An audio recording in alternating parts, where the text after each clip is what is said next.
got the shakes when I go to court.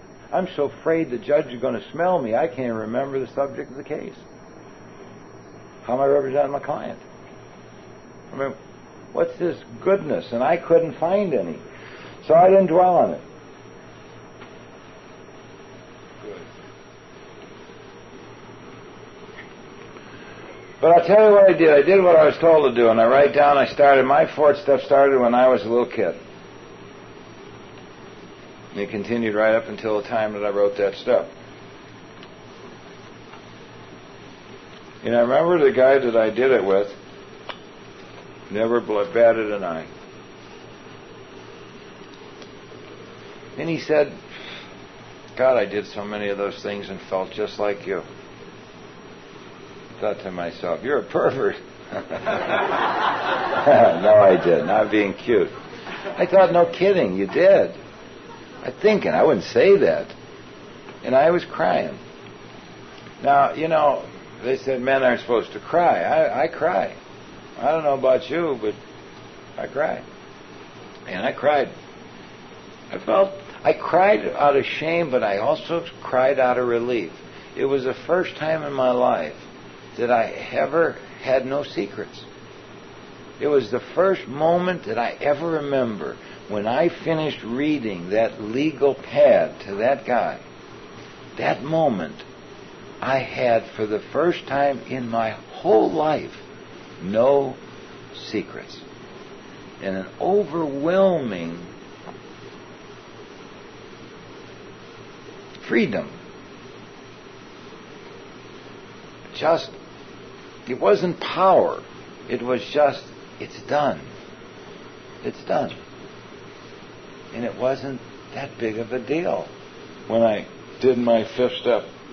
And when in the writing of the fourth step, I couldn't wait when I had the writing to to do my fifth. I couldn't wait. I just couldn't wait. It's like wanting to puke. I mean, when you want to puke, you can hardly wait to puke. Puke, sir. The word is vomit. I mean, because I know when I'm drinking, if I vomit, I feel somewhat better as soon as I stop. Okay? And that's kind of like the same feeling I got when I finished reading. There was a discomfort during the reading process, but a feeling of at least it's out. It's out. Okay? And I tell the people that I have the honor to listen to their fourth step, I tell them a secret. One, something that was told to me. I say, well, now that you're finished reading that, I want you to take a minute or 10 minutes or an hour or 10 hours, whatever you want, and I want you to go alone somewhere. I don't care if it's a parking lot or woods or a library or basement or your car. I don't care. I want you to be alone without distraction, and I want you to ask yourself one question. When are you going to forgive yourself? And I'm going to tell you, before you ask that question, that God forgave you the moment you did it and were sorry you did it. That might have been 20 years ago, or 30 years ago, or yesterday. The moment you were sorry, drunk or sober, you were forgiven. I think. My problem is, I've never forgiven me. So I say, go be alone. And ask yourself the simple question. You ready to forgive yourself? Or do you want to be God? Do you want to be just what you hate and what you've argued about all your life, if you're like me? You want to be a punishing, vindictive God who can't even forgive you? Is that what you want to be, God? Or do you just want to be the God that's offered to you in Alcoholics Anonymous, a loving, compassionate, and forgiving and rewarding God? You can't be either, I tell them. All you can be is you. You've hung on your cross of self-pity and self-hatred as long as you need. We burn what I do is I take them. There's a grotto in a church-like facility way out of town. It's where I took my fifth step. And everybody that asked me to do that process with them, we go there, rain or shine, no matter what the weather or time of year. And I don't know that it's a holy place. It's a quiet place. That's what it is. It's a quiet place. And we walk, and I listen. And when we're through, we go to a receptacle, a ash can or garbage can like thing. And I ask them to take the pages and separate them. Then I light a match, and I let them burn it. And we stand there, and we burn that, and we let those ashes fall into that can. And then I tell them that at that moment, they've never been cleaner than since the moment of their birth. They are without fault and without guilt, and can have no remorse or need no remorse, because at that moment they are as clean as they've ever been in their life. And now their bag of guilt is empty, and now they have a choice to either fill it up again or keep it empty.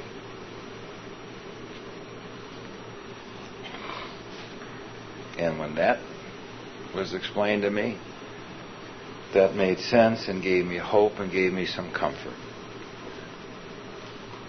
It really did. I hope it did somebody in this room. Alcoholics Anonymous is about change. It's about letting God change us and not resisting that grace and that power. There is no pain in change. If you're frightened to take these steps because you think they're painful, that is false. There is no pain in allowing God to help you effectuate change. The only pain that's associated with that change is in your resistance to accept God's grace. The more you fight that surrender, the more pain we have. If you're like me, and I don't know, when I say you, I don't mean that, please. I don't mean that if you're like me. That's what was explained to me. All my life I've been resisting God's grace. Because I think I'm going to fail. And if I'm going to fail, what's the use? You are going to fail. We're going to fail again and again and again. And when we fail, I don't think we offend God. God expects us to fail. That's why He didn't make us God. We're human. Humans can't but fail. Humans concede to temptation sometimes. Humans are weak sometimes. Human beings are frail sometimes. Human beings can't be all good, all loving, all trustworthy, all spiritual, all happy, all comfortable, all holy. It's not within the power of a human being. If anything offends my God, I'll tell you what offends my God. My God says, look, kid, every time you've asked for help, I've given you sufficient power and grace to overcome that. Often you have not paid any attention. I've given you the ability and the roadmap to a better life. When you fail, I'm not offended. What offends me is when you fail and don't try again.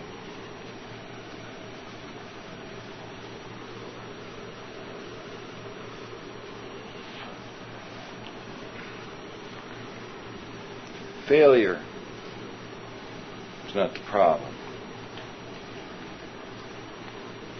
Refusal to try might be. So if you're reluctant to take any of these steps, including 4 and 5, because you know you'll only do some dirty thing again, or some dishonest thing again, or some rude or crude thing again, And you say, well, if I'm going to do it again, what's the use? And I know I'm going to do it again. There's a big use. There's a freedom from putting behind you all the things that just terrorized you all your life.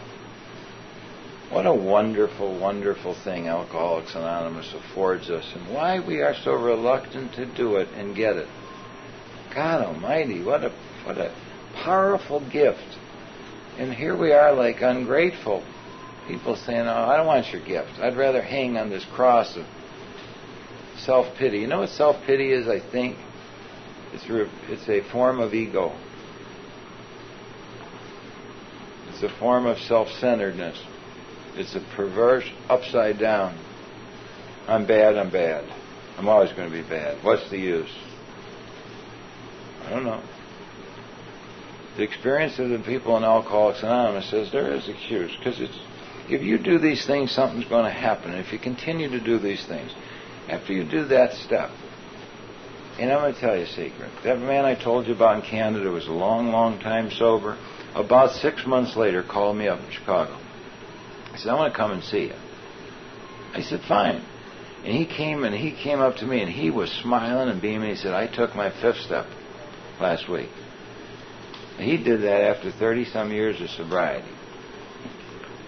You see, you don't have to give up on yourself if you're sober a while and you haven't done them, and everybody thinks you've done them, and you've lived off of that belief. If you're uncomfortable, and if you think it's time to get rid of that bag, and you'd like to be without those fears, just empty the bag. Just empty the bag.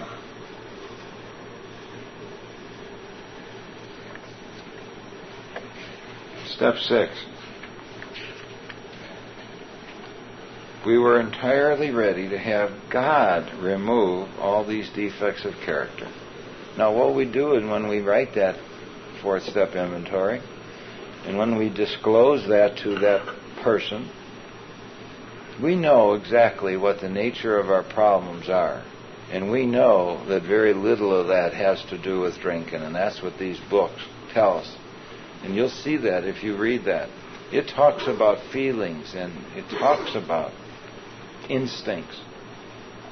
Our instinct for sex, our instinct for power, our instinct for comfort, our instinct for this, that, and the other thing. We know what our defects are. It doesn't say we're supposed to cure them and throw them out and cast them away and become wonderful people. It says, no. Just as easy as the 3rd step. All you got to do is be willing, entirely ready to have God remove these defects of character. And that's why in Alcoholics Anonymous people say pray every day. Pray every morning. Start the morning with a prayer and end the day with a prayer. That's a gimmick by which we demonstrate to ourselves our willingness. Do you know, I don't think most people in AA do that. I have not taken anybody's inventory. I can't prove what I'm saying is true or not. But what a simple thing. I once had all the beginners in a room, and I asked them to do something for me. I asked them to do something that they couldn't do. I asked them if they would for 30 days, put on a calendar every day, when they did and when they did not. Say a prayer every morning and every night. And at the end of the 30 days, to be honest with them and tell me how their record was. And the truth of the matter is most of them have never done it. Because there's a rebellion in us. There's a resistance, a constant resistance to do. It's like it's so simple, it's meaningless. If it's easy, it must be meaningless. If it's simple, it must be meaningless. No, it's not that way at all. It's very simple. If I start the morning, and I don't know what prayers you say or what you should say, because I don't know anything about what you should do. I'll tell you, my prayer isn't a religious prayer. It's very simple. God help me today. Help me. I pray more now than I ever did in my life. through the day I walk through the loop in Chicago from court to court, and sometimes maybe it's my age is starting to creep up, but I'm starting to talk to myself in public. More and more I notice people looking at me, and then I start whistling. Because more and more now I find a comfort in being able to say, God, I really screwed that up. I really screwed that up. See, sometimes I get in court and I perform. And I perform more than for the judge. I perform for me and every observer. And I don't feel a sense of doing what I'm supposed to do. I feel a sense of performing. That's why I've increasingly gotten out of talking at banquets and AA conventions. I'm doing so much less of that. Because a couple of years ago, I kind of started to feel like it was performing. And sometimes I think people in Alcoholics Anonymous ask certain people to do a lot of speaking, and they treat us sometimes like performers. And I think there's a difference between sharing and performing. Performing feels phony.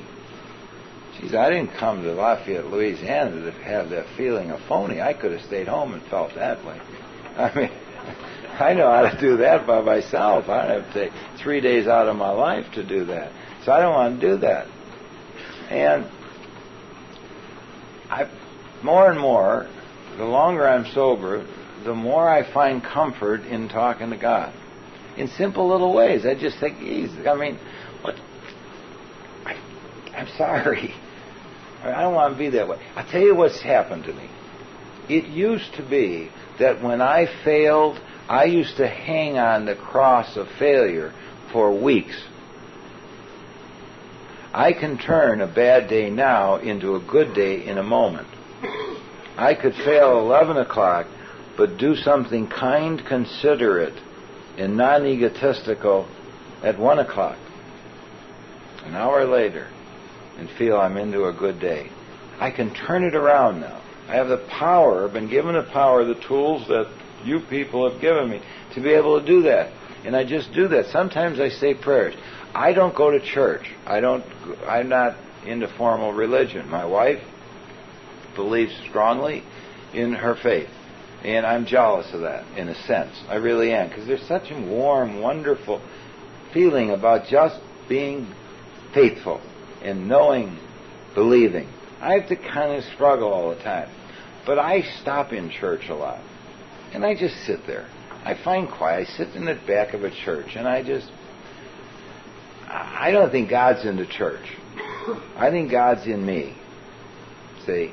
I think God's in you. But I don't think God's in a building. Okay? God's in a cornfield. I find more... I'm a hunter and a fisherman and an outdoorsman. I should never have been a lawyer. I'm telling you, I hate it. I chose it as a drunk. I chose it because I perceived it to be powerful, prestigious, in a way to make a lot of money. And I also had some influences in my early life that I won't get into that caused or directed me in that way. But I'm more at peace in the woods or in a cornfield, in a duck blind, or in a boat. And no distraction around, because I feel the presence of God. I was sitting on top of a mountain in British Columbia one time, and everywhere I looked, I had a rifle with me. Everywhere I looked, there was another snow-capped mountain. And I felt closer to God that day. I didn't care if there were any elk or anything, because I knew that these things existed before me and will exist after me, and I am a blink in the eye of eternity. And there's a peace that comes to that. And so often I just stop in church. I sit in the back and I say, how you doing? Or, I'm not doing so good. Or I think about one of my kids. Or I think about how I'm living my life. Or I say, look I'm caught up in that money thing again. Or caught up in that how I look to others thing again. Or I'm scared. I'm just scared. See, I'm scared a lot. I've been a lawyer for 28 years, and people pay me a lot of money to do big deals. If they knew how scared I was half the time, they wouldn't hire me. Okay? I've been faithful to my wife now for about, I don't know, I didn't want to think about it, but 15 years. I'm scared sometimes that I won't continue on that. I want to. I'm scared that I won't be able to make up the time to my kids that I lost.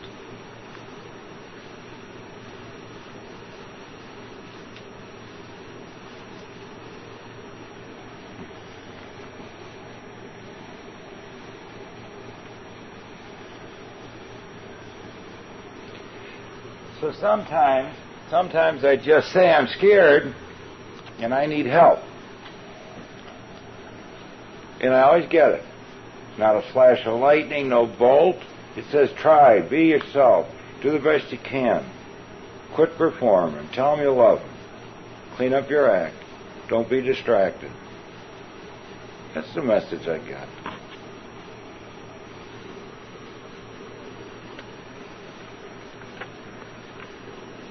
So when I was entirely ready to have God remove these defects of character, I was ready to the best of my ability.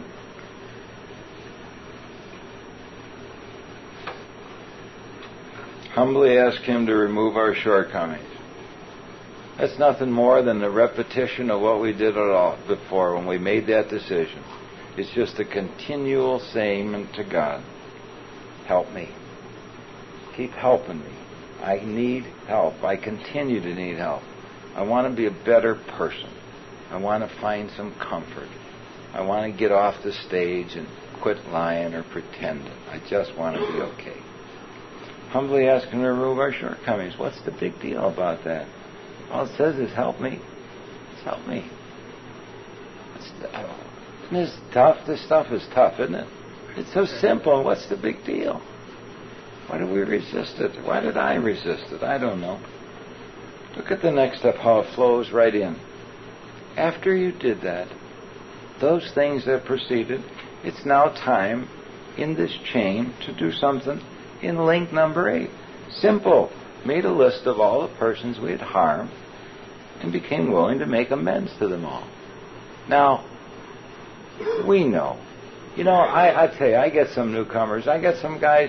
I sponsor a lot of people who are long-term sober. I sponsor a lot of people who are sober longer than I am. Not all.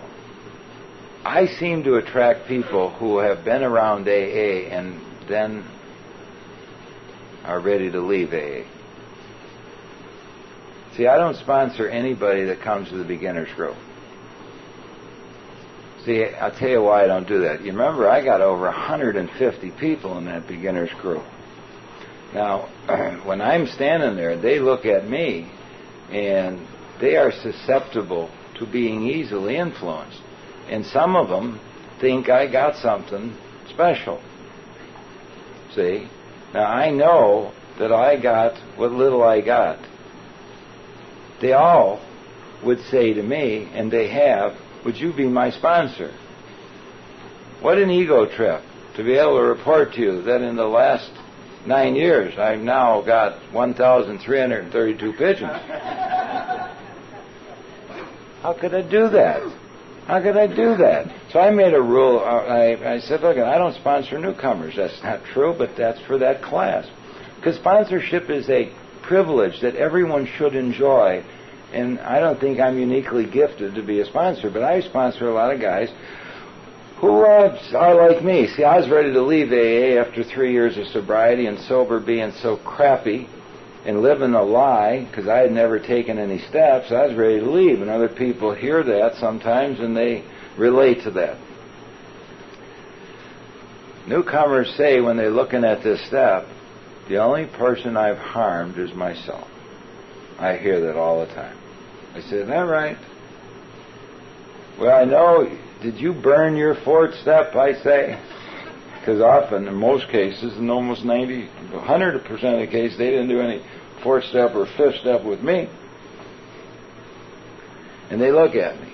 I say, how could you say that if you had taken a searching, fearless moral inventory?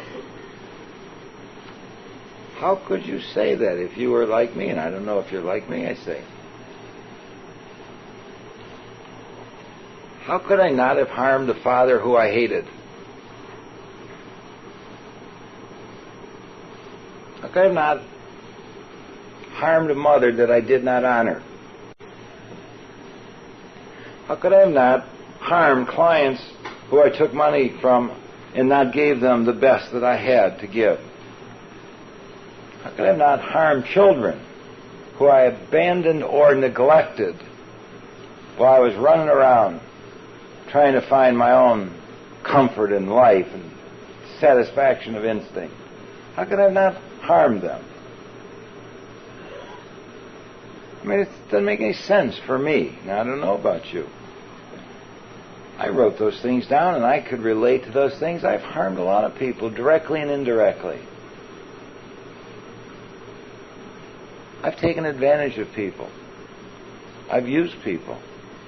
I haven't killed anybody. I didn't rob a bank.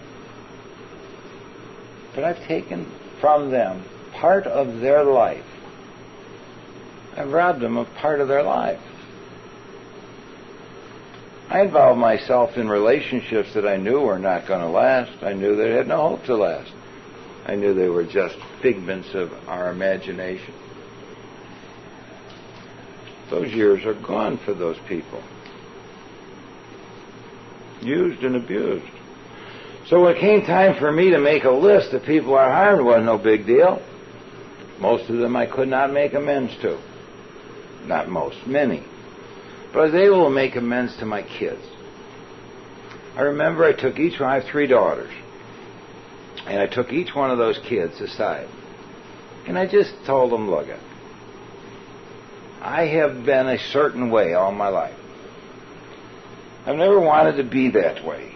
I always wanted to be different and better, and I wanted to give you what I thought I never had. A wholesome, terror-free home with love, understanding. I never wanted to drive you and make you try to be or want to be or have to be something other than who you are. But I seem to be driven to do that. I want to be home more. I want to listen to your problems, not tell you, shut up, I've had a tough day. And I did all those things. I want you to know this. I'm sorry for that. And I'm going to try not to do that again. But I'm sure that I'm going to probably fall into that. And when I do, I want you to know I'm going to keep trying. I'm going to ask you to forgive me. You don't have to do that out in words. You don't have to say, I forgive you. All you got to do is remember what I'm saying. I'm going to do the best I can. And my kids were little. That's a long time ago. And it was no big deal. I felt better. I don't know how they felt. See, the purpose of this step is for me to feel better, not for the person that I address this to feel better. Okay? And I had to do what this book said, and it was very simple. See, my wife knew all the things that I had done, or she knew pretty much of what I had done. She had a sense of generalizations of what I had done. I didn't go into specifics. I said, you know and I know.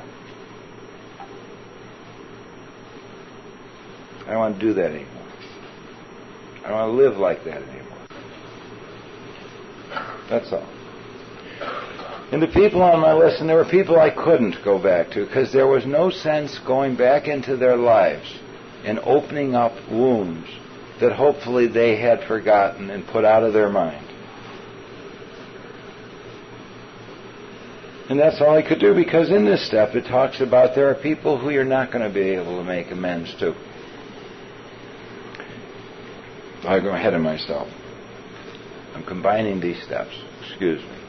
But in the list, very simple, who they are, flows right into step 9. Absolutely, positively. May direct amends to such people whenever possible, except when to do so would injure them or others. There are certain things we just can't go back and undo. We can't express it to them or anybody else. You leave it alone. It's no big deal. You do the best you can with what's in front of you. And that step is done. It's done. No big deal. Look at step 10 and how simple this is. Continue to take personal inventory, and when we were wrong, promptly admitted it. What is personal inventory? Simple little process. Remember we talk about praying in the morning and praying at night? What's so hard about at the end of the night saying, God, I really screwed up today. Jesus. God, I'm sorry about that. I got to have that power. God, help me. And I feel bad about that. I just feel bad about that. Or I did well today. I was kind and I was considerate and I did something for somebody they'll never find out, and it was a good and important deed. God, I feel good about that. And I thank the God that gave me the power to do that. No big deal. You know how long it takes? Minute, 2, if you like it, 3, if you're in love with it, 5. If you want to wallow in it in an hour. What's the big deal about that? What's so hard about doing that? Why do people like me resist doing that? Continue to take personal inventory. Doesn't mean you got to take out a pad of pencil and a paper and write down all kinds of things. There's a sense of doing and not doing. One of the things that we, people like me, skip on that step all the time is very simple. And when we were wrong, promptly admitted it. Do you know what power that is? The greatest relief I've ever gotten in my life has been immediately after I've said these words, I'm sorry. It ends it. I don't feel any more guilt. I don't feel any more trauma. It can be in the middle of a shouting match when I come to understand that I'm out of control and I stop and say, I'm sorry. It's over then. I don't have to carry it on all day. I don't have to wallow in it. I don't have to justify it. I'm sorry. What's so hard about that? You know the hardest people it is for me, guys like me, to say I'm sorry to? People I love the most. And you don't think alcoholism is a disease of perception and an upside down thinking? Why is it so hard to say to someone I love, I'm sorry? I mean, I literally give my life for my children. But I resist saying I'm sorry to them when I have been or done something or acted in a way that I know was offensive or highly critical. What's the big deal about this stuff? Continue to take personal inventory, and when we were wrong, promptly admitted it. You see, untreated alcoholism does not allow the sufferer ever to admit they're wrong. They must justify and force the other person to concede. They must win. That's untreated alcoholism. They must be right. They must not show weakness. They must not show that they're imperfect. That's untreated alcoholism. Treated alcoholism, people who have taken these steps in this order, come to understand they're not always right and they're not always wonderful and they're not, it's no big deal to be less than perfect. To not know or have to know what's right for everybody in the world. To tell everybody in the world what's right and to be right. And to structure and choreograph every instant and every relationship.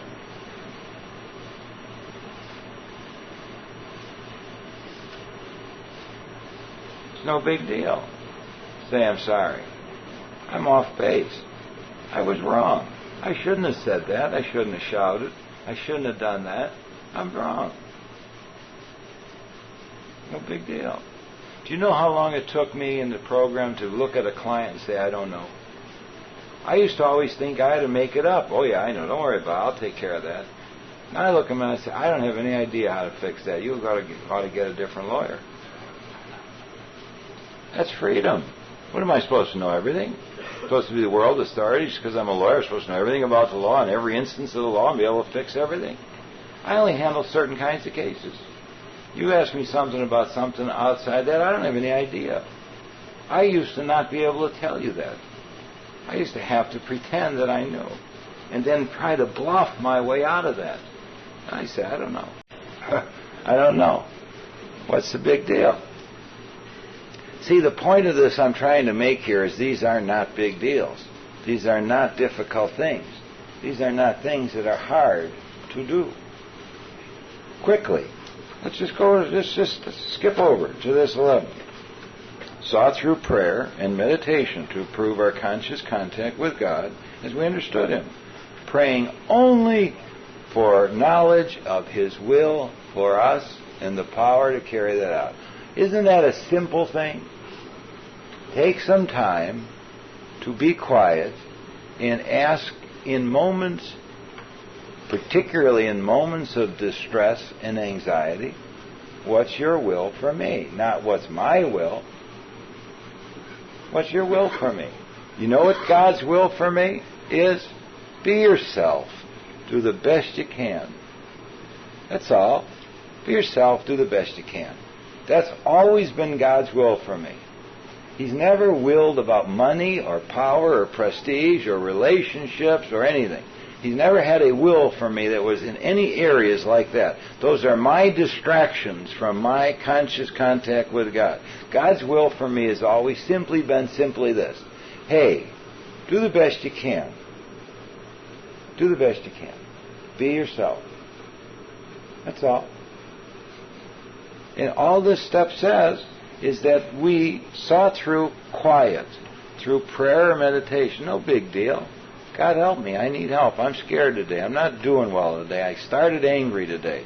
You're in the car, you're halfway, you've got an hour into your day, you're ready to cut people off, you're using signs and saying things, and you're ready to fight. You just wake up and you want to fight, and you say to yourself, God, come on, please. You catch yourself, and you take a moment and say, God, I want to stop this now. What's your will for me? You know what He's going to say? Shut up. Go to work. Do your job. That's all. That's all. No big deal. It's not a big deal. And we only pray for God's will, to knowledge of His will for us and the power to carry that out. And God has never not given us the power we've needed. If we're here as a result of the power of God and our reaction to that power. I mean, anybody that's here and had any sense of recovery in AA got to feel that there's some debt to some power. We couldn't have done this for ourselves. I mean, we've tried, and until we came here, we had no success. There's something that we owe, some power, I think. So I only pray, and I ask very simple, when I can and when I will, and I don't do it all the time. I don't do it all the time. Especially when things are going good. God, when things are going good, I hardly remember to pray, and I don't have any time for meditation. I'm on a roll, kid. The hardest time for me to ever discipline myself to make this happen is when things are going good. So if you get in a habit and you do it in the morning and you do it at night and you do it all the time, you then do it in good and bad times. And it becomes a habit. And that was taught to me, and I think that it works. Now look at step 12, and it's just having had a spiritual awakening as a result of these steps. We tried to carry this message to alcoholics and to practice these principles in all our affairs. You can't, I can't, people like me cannot have a spiritual awakening without these steps. The net result of Alcoholics Anonymous is to make me feel better about me and to come to trust in the power of God. That's the name of the game. When that happens, I never think about drinking. Never, ever think about drinking. We carry the message because I do believe, because it's in here, that if I got it and I don't share it, I don't keep it. And I really believe that's true. I think that we're all debtors. The grace of God has been so lavishly afforded to us that we owe, to the best of our ability, to just share that to the best of our ability to people who are willing to be recipients of that information. And we keep it by continuing to do it. Now look, this is my opinion only. I think that most people cheat themselves after they get sober. I think that most people pretend this is a big deal. Act like this is hard. Act like this is difficult. That it's hard to understand. These steps are simple. How long are you going to live? When are people like me going to stop cheating ourselves? When am I going to get happy? Next year? When I'm 60? When am I going to start feeling whole? 5 years from now? When I'm 23 years sober? Why not today? Now, the bottom line I'm here to report is this. I don't think that if I do all of these things to the best of my ability, I will ever be happy. Period. I think I will be happier than if I don't.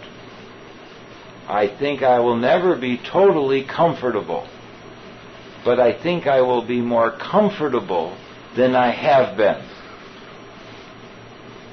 I don't think that I will be totally useful, but I think I will be better at that.